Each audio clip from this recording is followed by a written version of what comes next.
Hola, buenas tardes.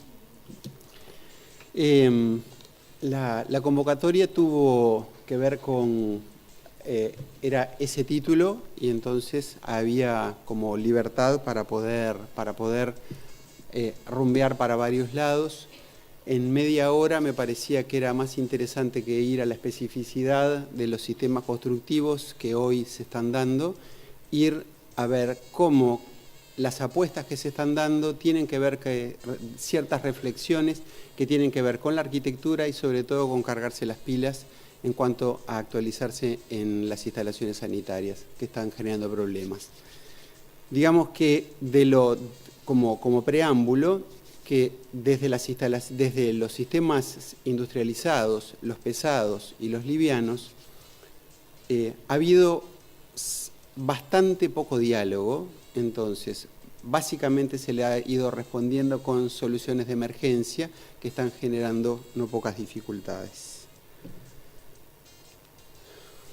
A ver. ¿Y acá? No sé.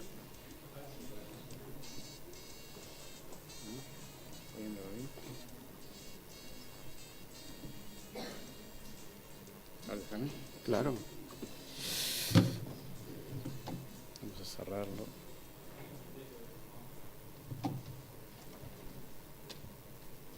Bueno.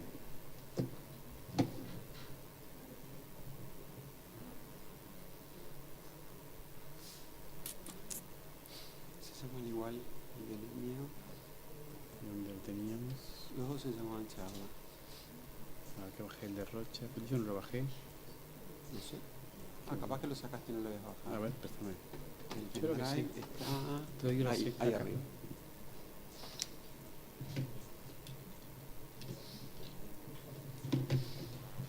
A ver si es un problema de... Tenemos las cosas abiertas.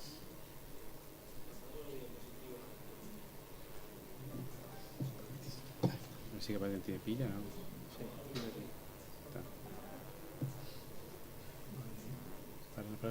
Para que ella puso charla constructiva.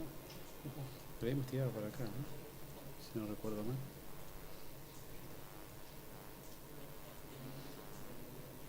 Hay que tenerle paciencia a estas cosas. Sí. Ahí anda. Perfecto. Pasamos una diapositiva, por favor. Sí, claro. Perfecto. Vamos. Sí, perfecto. Gracias. Vamos.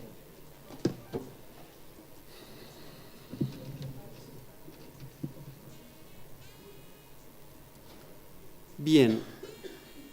Esto es la síntesis de la presentación. Quién soy, etcétera, análisis del título de la presentación, apuestas de la construcción que afectan a la sanitaria, o sea, para dónde está yendo la construcción que afecta a la sanitaria, apuestas hoy para la sanitaria con alta industrialización o no, cómo se ha quedado, problemas específicos de cortocircuitos entre las nuevas formas de construir y las propuestas de las redes sanitarias, oportunidades para las redes sanitarias desde la industrialización y, por último, dificultades desde la normativa vigente.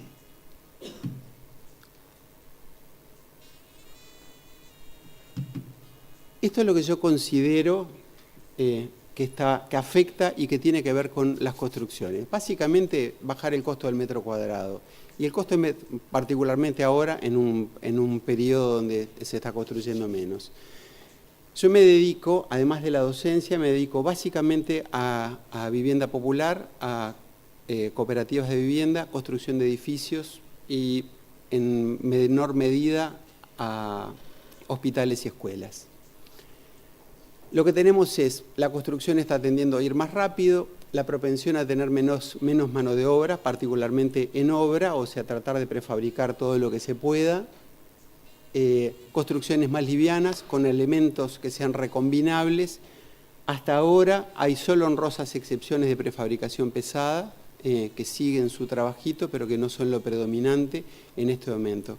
Por ejemplo, en el área de cooperativas, diría que la mitad de las que estoy haciendo ya tienen sistemas que parten de los DAT, o sea, sistemas que están industrializados o preindustrializados. Y por último,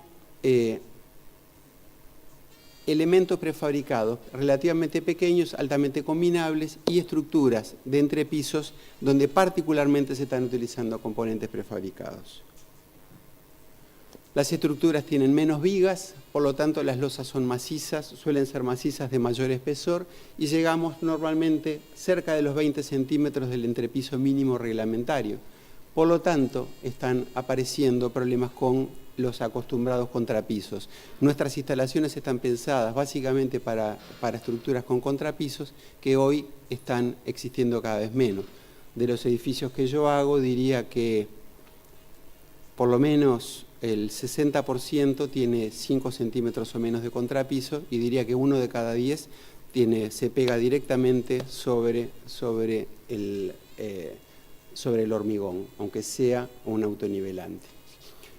Y la otra, lo que es más nuevo todavía, es el uso de los techos livianos, en particular los ISODEC, que están generando problemas de ingreso de agua. Básicamente, las instalaciones uruguayas son profusas, las instalaciones sanitarias son profusas en ventilaciones.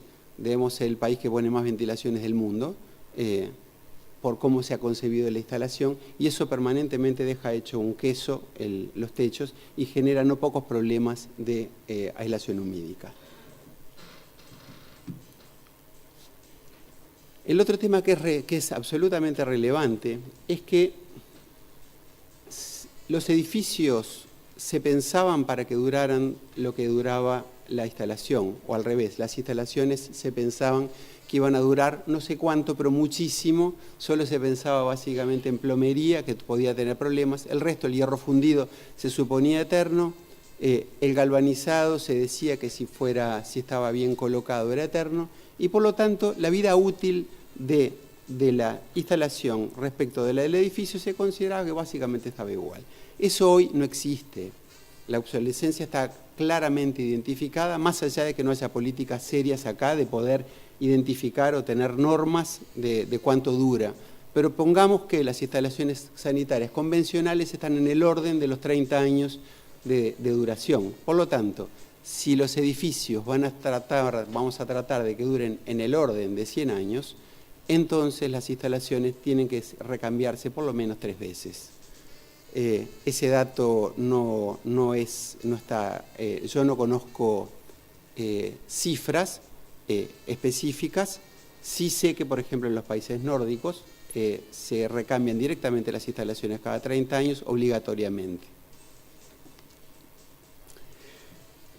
Esto hace que se proyecte distinto, que se deba proyectar de forma diferente, porque tengo que ver por dónde voy a hacer y cómo voy a hacer yo la sustitución. Normalmente acá la sustitución no se hace sacando a la gente, sino que normalmente se hace con la gente conviviendo.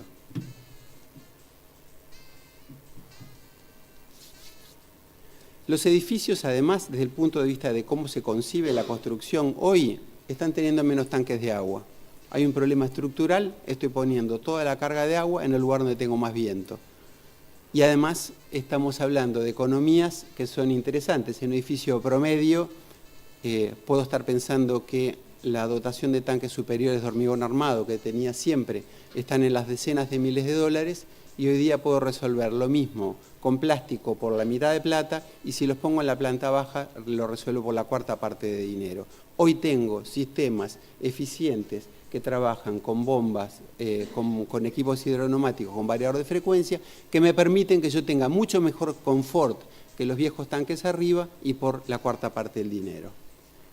Los edificios tienen más subsuelos, hay muchos más autos y las exigencias las lugares, las centralidades o las áreas de mucho tránsito están colapsando. Estacionar en la ciudad vieja es un problema, estacionar en el centro es un problema, y entonces la demanda es ir cada vez más bajo. Y eso es un súper problema desde el punto de vista sanitario, porque no hay prácticas, no estamos acostumbrados a ver cómo nos metemos dentro de la napa. Muchas veces tenemos vertientes o tenemos directamente áreas de saturación y tenemos que estar lidiando con eso. Y la forma habitual de poder resolver eso lo que hace es deprimir napas, a pesar de estar específicamente prohibido. Por lo tanto, toda la parte de meternos en Napa está siendo un problema severo, particularmente acá y en Punta del Este. El punto siguiente es la densificación de vivienda. Al no haber los esquemas de vivienda de bajo costo, que siguen siendo la apuesta hoy presente de mayor construcción de generación de metros cuadrados, básicamente está yendo hacia las periferias. Por lo tanto, cada vez que yo estoy colocándolo, estoy teniendo problemas con la dotación de servicios. Llevar agua es bastante fácil, llevar saneamiento es terriblemente difícil y está impactando directamente sobre el mercado inmobiliario y sobre el precio del terreno.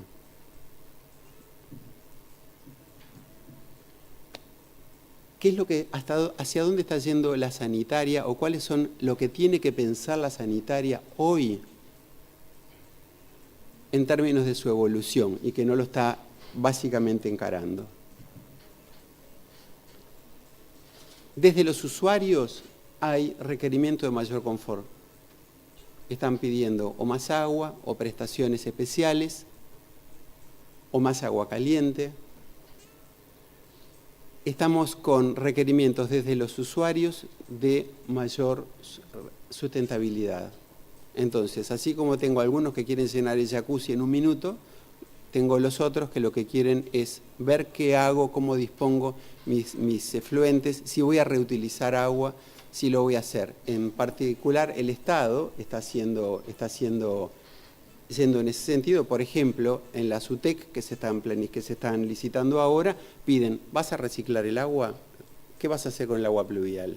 O sea, hoy ya está en el discurso de cualquier edificio público grande, relevante, ver qué es lo que pasa.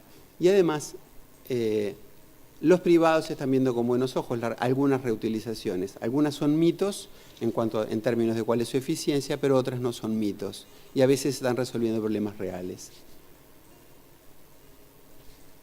El segundo tema de requerimiento de sustentabilidad es toda la parte de laminación de pluviales. Tiene un componente de bajo impacto sobre las redes de conducción de pluviales, pero también hacen a la reutilización de jardines y de cómo se va a estar haciendo.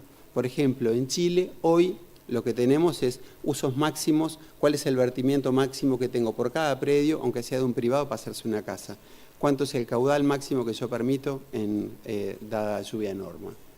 O sea, no está tan lejos, no estoy hablando de Alemania, estoy hablando de acá cerca. Control de los efluentes de desborde. Seguimos trabajando con el doble discurso de que los pozos negros son útiles, funcionan, pero lentamente se está haciendo al control, porque sabemos que es carísimo y que es un absurdo. Entonces, no puedo controlar desde la institucionalidad, no estoy pudiendo controlar qué es lo que voy a hacer, si permito, si no permito, pero sí puedo empezar a controlar qué es lo que está pasando y además asegurarme de que se conecten. Entonces, las políticas son cada vez más proactivas hacia ver qué hacer, lo que antes se resolvía simplemente por componer un pozo negro ahí y después lo que hago es, me olvido del problema de la gestión y mantenimiento. El otro tema es generación de agua caliente solar, la estamos incorporando en muchos edificios con altibajos, con ciertas omisiones, pero eso impacta y genera instalaciones sanitarias completamente diferentes. En términos de presión, en términos de disponibilidad de espacios, en términos de por dónde pasa el agua. Demanda de mejor calidad del agua. Hay usuarios, hay gente que está estamos teniendo, no solo desde el punto de vista de la demanda de la industria, estamos teniendo también desde los usuarios, también demandas de agua más blanda, agua filtrada. El episodio que se generó el año pasado en Maldonado y Punta del Este, con la presencia de algas, disparó la presencia, la venta de filtros, pero también puso en la opinión pública que el agua, qué pasa con las calidades de las aguas y si el usuario tiene o no que hacerse cargo de complementar lo que está pasando. Hay demandas de tratamiento y disposición de aguas residuales. No sé cuántos proyectos pasan de cooperativas por mis manos que demanden, pero diría que el 30% de los que estoy haciendo están siendo hechos en periferias y que necesitan decisiones de cómo colocarlos y sobre todo de cómo mantenerlos. El uruguayo promedio y el funcionario promedio del Estado no cree que vayan a ser mantenidos los sistemas, por lo tanto estamos todavía no pensando en que eso es necesario. Incluso con contradicciones feroces. La más evidente es que hay intendencias que están pidiendo tratamiento primario y hasta secundario de los efluentes y después retirarlos en barométricas que no van a controlar qué es lo que pasa con ellas. Entonces, es como que se está evolucionando hacia una preciosa crisis. El otro tema hacia el que tiene que estar mirando la sanitaria en este momento es qué es lo que pasa con agua de perforaciones. Son cada vez más los edificios que están teniendo perforaciones, edificios públicos y privados. Muchos edificios que están teniendo dobles instalaciones de agua potable y agua no potable, y cómo acondiciono o no el agua, simplemente por un problema de precio. Por ejemplo, de los centros de salud son muchos los que están utilizando redes de agua no potable.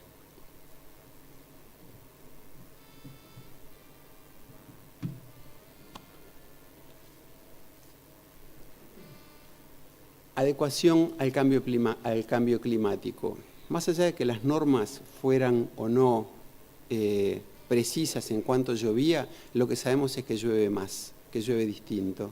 Y por lo tanto, los sistemas colapsan, los sistemas sobre todo de conducción, que es lo que más importa en esta presentación. O sea, ¿qué es lo que está pasando con edificios o que no pueden sustentarla o que les entra agua desde los canalones o directamente de las azoteas tradicionales que no están adecuadamente dimensionadas o diseñadas o construidas para poder trabajar a presión? Los sistemas de impermeabilizaciones que utilizamos nosotros no están pensados para trabajar a presión y es lo que está pasando. Mayores demandas en el combate de incendio. Esto no es que se incendie más, simplemente que hay una normativa que se puso al día rápidamente y que está pidiendo estándares muchísimo más altos, por lo tanto eso demanda por lo menos tanques más grandes, está generando demandas de uso de sprinklers y sistemas de control y protocolos de gestión que no estamos acostumbrados. Edificios más altos que demandan tecnología poco conocida. Por ejemplo, ¿qué pasa? ¿Cómo voy a manejar las presiones? Si lo que voy a tener es una presión uniforme, ¿cómo voy a estar abasteciendo? ¿Cuáles son los que tienen que estar abastecidos primero? ¿Cómo los voy a controlar desde el punto de vista de desagües? ¿Cómo controlo contingencias si yo lo que tengo son tuberías únicas?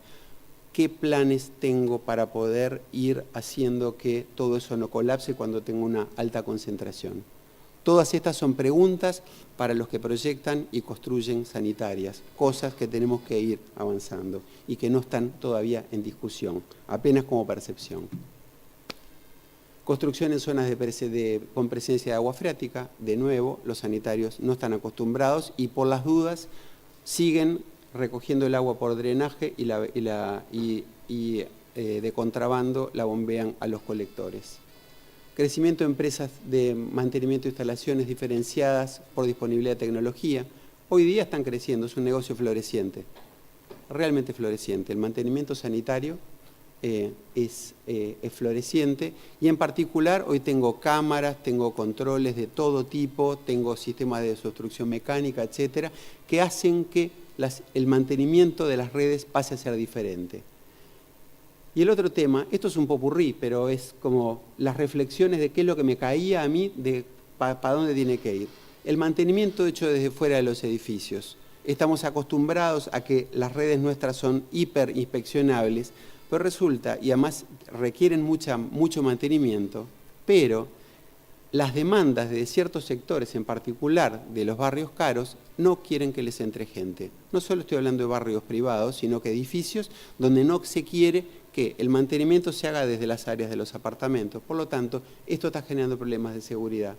No quiero extraños dentro de mi edificio o dentro de mi apartamento, de mi unidad. Eso da instalaciones diferentes. Cortocircuitos entre las nuevas formas de construcción y las propuestas de redes sanitarias. Estos son cortocircuitos visibles hoy. Los operadores de los proyectos y la ejecución de redes no participan en los procesos de sistematización de la construcción.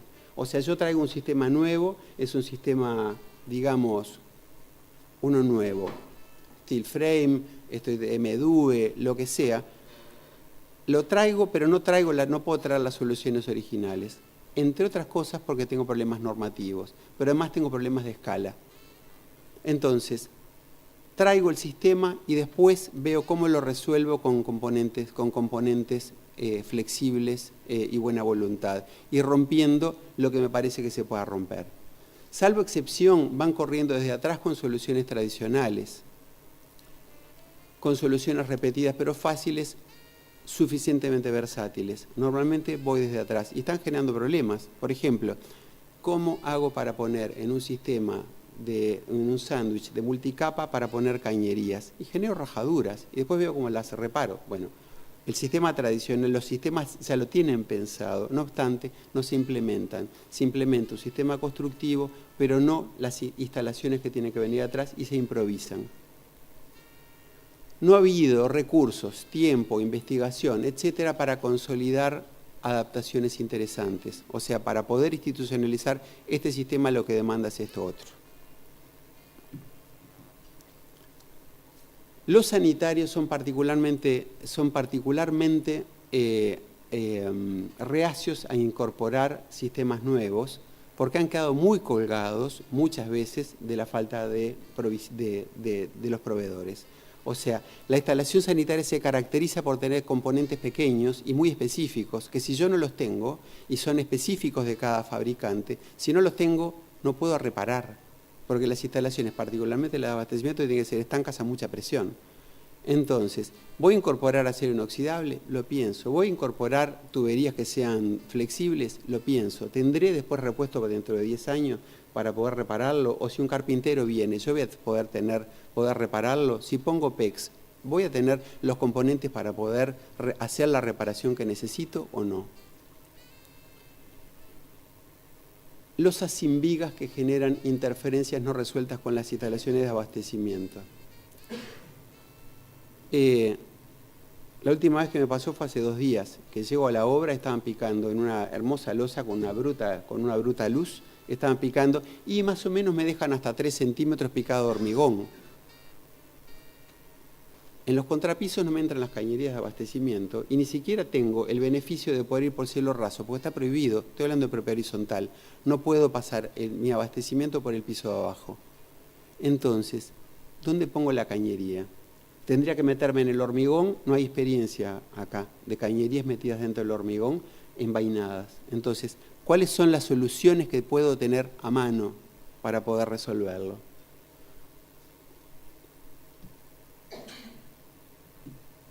Lo mismo ocurre con toda la parte de plateas, lo voy a plantear después, pero básicamente, ¿cómo hago para pensar o para darme cuenta, el sanitario se dé cuenta que está interfiriendo con los puntos que a veces son duros de la estructura?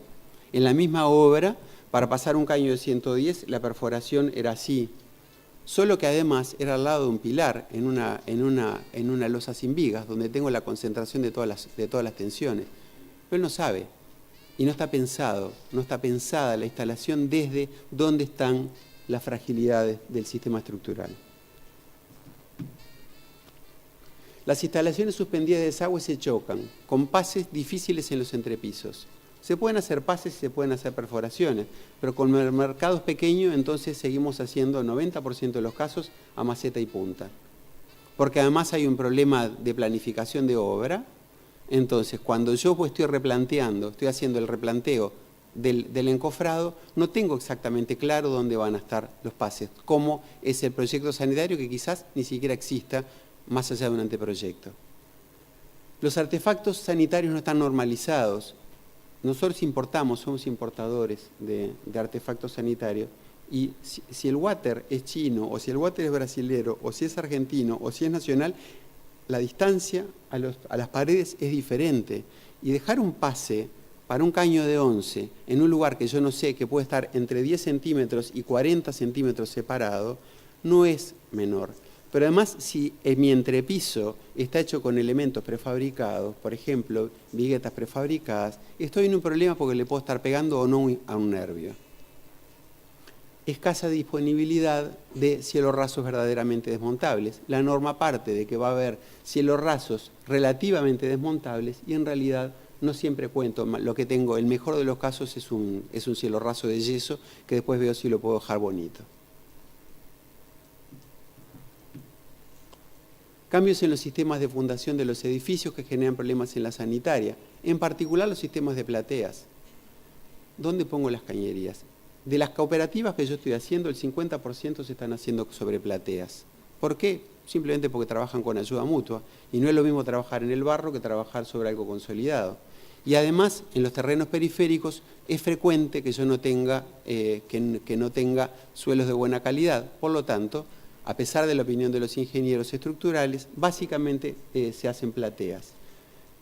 Eso económicamente compite, es muy competitivo, pero ¿dónde meto las cañerías? Arriba, abajo, en el medio, en vez del hormigón. Y además de eso, ¿cómo cambio las cañerías? ¿Cómo hago para cambiarlas sin generar daños estructurales? Se me rompe una cañería de desagües, digo, bueno, no me preocupa demasiado, porque en definitiva es difícil que me afecte. Y si se me rompe un caño de abastecimiento, ¿qué hago? Tengo que cambiarlo, sí o sí. ¿Por dónde lo paso? Si normalmente es sobre la platea, que está perfectamente horizontal, ¿dónde paso un caño? ¿Por dónde lo paso? Si no tengo contrapiso. Y lo otro es un problema relativamente menor, pero que está haciéndose presente. No es nuevo, pero sí que hay una manía nueva de los que proyectan y construyen estructuras, de que se han dado cuenta que es mucho más barato en términos de muros poner los componentes estructurales cerca del piso. Y los caños ya no pasan. O sea, no solo tengo vigas de equilibrio que estamos en el orden de 50, 60 centímetros de espesor, sino que no tengo por dónde pasar. Entonces, las estructuras no se están pensando en términos, o quienes las construyen, a quien diseña un pilotaje o una estructura, le da lo mismo que esté 20 centímetros más abajo o más arriba.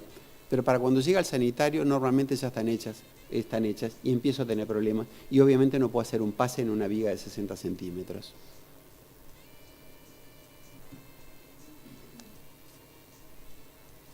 Problemas con el agua de napa en edificios con subsuelos. Básicamente hay una toma de decisiones que en algún momento tiene que verse, y es si vamos a hacer barcos como los argentinos o si vamos a seguir deprimiendo. Pero en principio tenemos que hacer barcos. Lo que pasa es que los ingenieros no dicen que tienen que hacer barcos. Barco significa que estamos flotando y que si algo de agua llega a pasar, entonces lo tengo que recoger por arriba. Y además tengo que hacer aguantar las subpresiones, lo cual me da espesores de hormigón interesantes, 1 metro, 1,5 metros, 2 metros, depende de qué tan profundo vaya. El hecho es que me estoy metiendo dentro de las napas. Para tener un orden de magnitud, he estado en edificios en Punta del Este que están bombeando 1 millón de litros por día de agua de napa. Simplemente la deprimen y estemos bombeando, significa desgaste, no solo que están los colectores por la mitad de agua de napa, sino que además estamos teniendo arena fina que finalmente se filtra, desgaste de bombas y además consumo eléctrico por esto. Y además permanentemente en jaque, porque si se me rompe el sistema, quedo de agua hasta arriba, me quedan flotando los autos.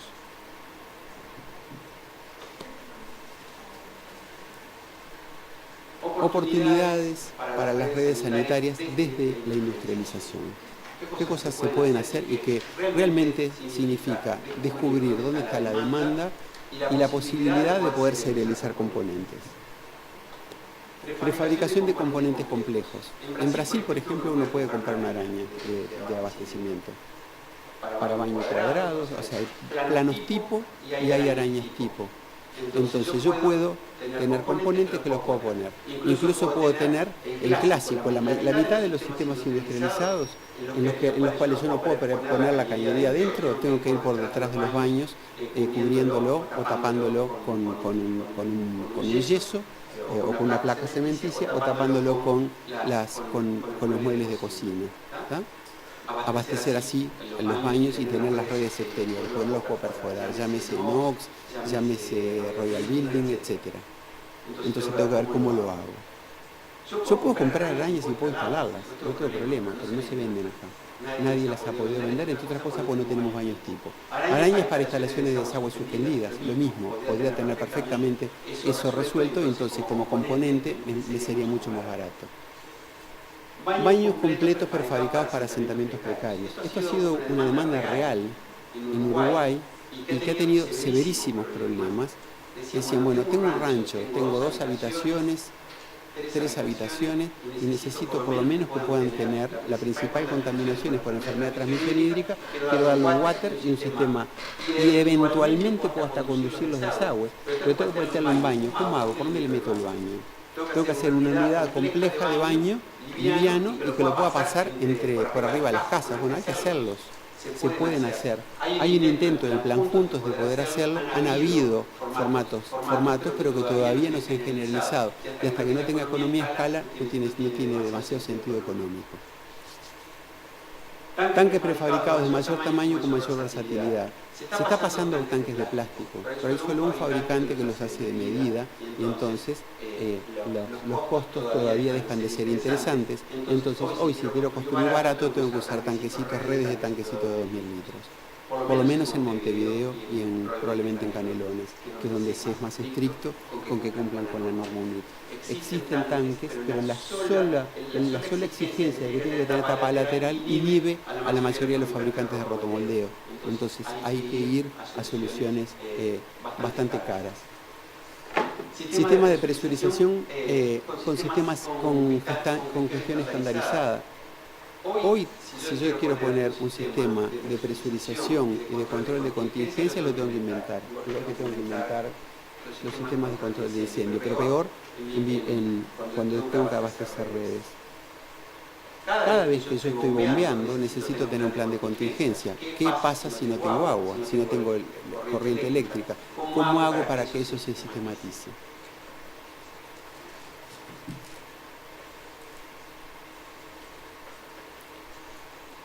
Relacionado con lo que decía antes de los baños prefabricados, modulación de baños de bajo costo y alta repetitividad. O sea, así como en Brasil a nadie se le ocurre hacer una escalera de hormigón armado, construirla con escaleristas, simplemente la traen, la suben al camión y la compro el modelo tal que tiene tal y tal, y entonces voy y los compro. También puedo tener baños que estén estandarizados, por lo menos para donde el mercado se repite mucho. Otro es interceptores de grasa con mantenimiento automático. Esto es un debe enorme. Los mantenemos mecánicamente muy mal y podríamos estarlos controlando químicamente. No lo estamos haciendo y nadie ha traído, que yo sepa, interceptores de grasa de bajo mantenimiento simplemente con dosificadores químicos. Tener mejores pases en estructura. Cada pase sale mucha plata. Mejores atravesamientos de techos, es un tema de economía a escala también.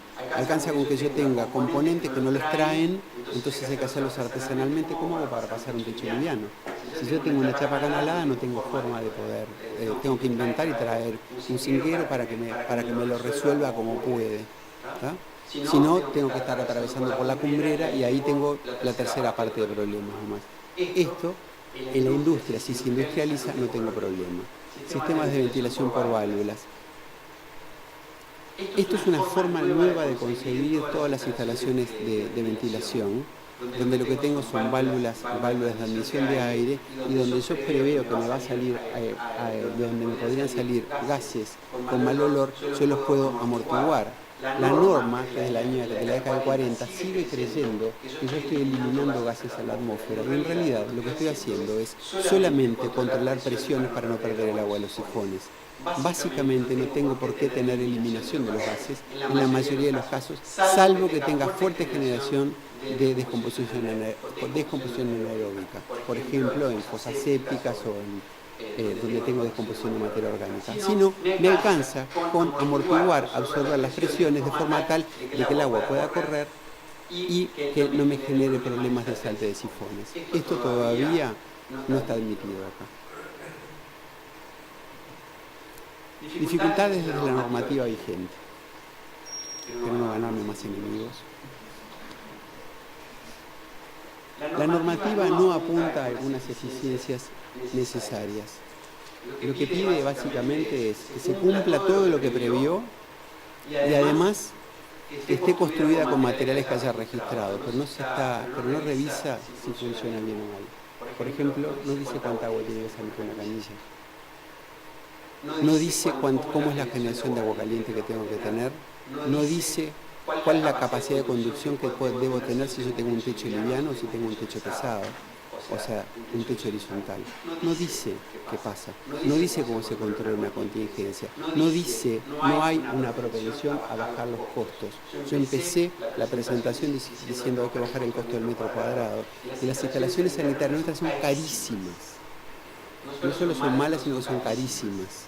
Entonces, es tiempo de revisarlo.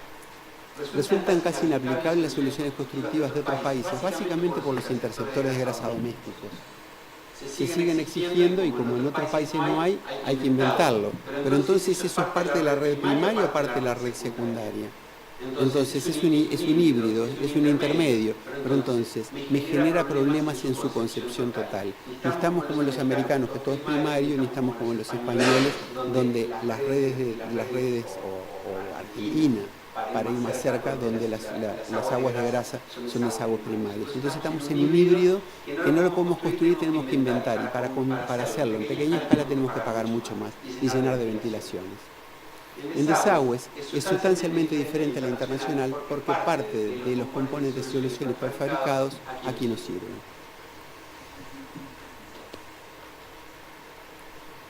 Creo que este es el último punto. No, implementación de las normas de propiedad horizontal, normativas parciales y poco útiles. Cada uno interpreta la ley de propiedad horizontal como quiere, y hay estilos de interpretarla. Montevideo tiene un estilo, Canelones tiene otro, y particularmente en Cerro Largo otro, y particularmente en Colonia otro, ¿no? Lo que dice es que las instalaciones son comunes y por dónde tienen que pasarse, pero después me pueden obligar a un montón de barbaridades. Y además hay mucha cosa no resuelta. Por ejemplo, ¿qué quiere decir área de propiedad común y uso exclusivo? ¿Hasta dónde tengo que ir? ¿Hasta dónde tengo permisos? Los brasileños ni se complican. Está todo sometido a servidumbre, porque si no saben que no pueden construir. Y entonces, si tengo un conjunto de viviendas que tengo que salir con el fondo, establezco servidumbre sin más y sigo. Si yo tengo que estar saliendo hacia adelante, muchas veces me está generando problemas severos en lo económico. Alcanzaría con niveles de acuerdo, pero tendrían que ser, vamos a ponernos a pensar qué pasa con la ley de propiedad horizontal y entonces ponernos de acuerdo. Por ejemplo, ¿por qué puedo pasar los caños de desagüe pero no me dejan pasar los caños de abastecimiento? ¿Por qué? Si es tan importante o más, porque lo que yo no quiero se está rompiendo arriba porque genera un perjuicio. ¿Qué me genera más perjuicio? ¿Una instalación de abastecimiento perdiendo o una instalación de desagüe perdiendo?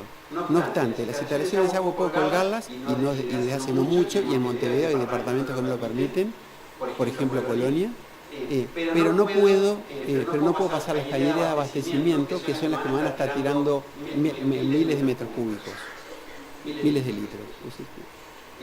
Está como para poder revisarlo todo esto, para poder tener eficiencias razonables.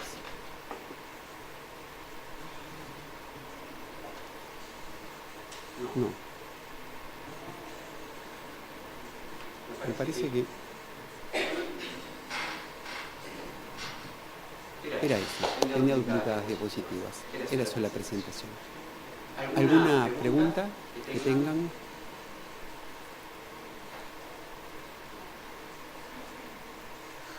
¿No? Bien. Muchas gracias.